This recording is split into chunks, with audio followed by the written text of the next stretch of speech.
लाखों की जुबान। एक समय जब मुगलों का साम्राज्य खत्म होने को था, दिल्ली की सियासत बदल रही थी। तब सभी प्रजा घबरा कर इधर उधर शरण ले रही थी, खासकर कलक क्षेत्र के लोग। सभी शायर, जिन्हें पता था कि अब उनकी रोजी रोटी का भी बस अल्लाह ही मालिक है। उस वक्त दिल्ली में एक मशहूर शायर हुआ करते थे, जिनका नाम था मीर। एक दिन मीर भविष्य की चिंता में सर झुकाए बैठे थे। तभी राहगीर गुजरा। उसने रुक कर चिंता का कारण पूछा। तब मीर ने अपने और बीवी बच्चों के भविष्य की चिंता व्यक्त की। तब उस राहगीर ने मार्ग सुझाया। उसने कहा, अभी भी हैदराबाद में मुगल राज है। वहां आप जैसे महान शायर की जरूरत है। आपको वहीं निकल जाना चाहिए।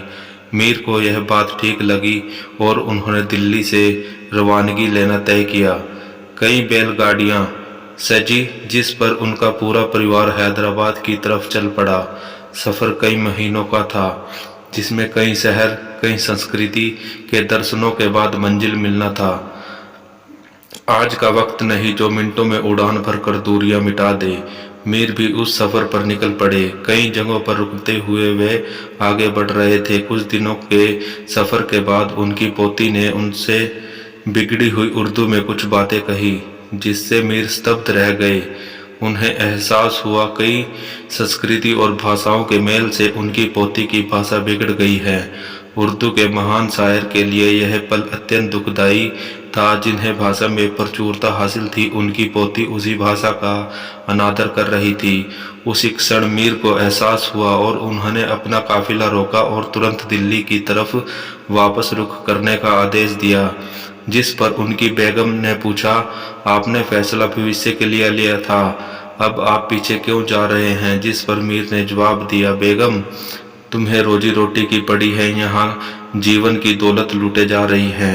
लाखों की जुबान बिगड़ रही है। दिल्ली में खाने को मिले ना मिले, हम भूखे रह लेंगे, कम से कम लाखों की जुबान तो सलामत रहेगी। शिक्षा। आज जमाना ऐसे बदल रहा है कि हिंदुस्तान में लोग हिंदी बोलने से शर्माते हैं। फैशन के दौर में हिंदी की जगह इंग्लिश ने ले ली है। हर प्रांत, हर प्रदेश में भाषा का खेल बना दिया है। ऐसे में भाषा के ज्ञानी को जो दुख पहुंचता है, उसका अंदाजा भी हम जैसे लोग नहीं लगा पाते। हम पर फैशन की पट्टी ऐसे बंध गई है कि हम भाषा के महत्व को नकार बैठे हैं, ऐतिहासिक संस्कृति को झुठला बैठे हैं। मॉडर्न होना गलत नहीं, जरूरी है, पर अपनी जड़ें छोड़ देना गलत है। अगर हम ऐसे ही पुराने संस्कारों को भूलते रहेंगे तो हमारी नींव कमजोर हो जाएगी और हमारा पतन हो जाएगा। जिस प्रकार एक वृद्ध पेड़ अपनी जड़ों का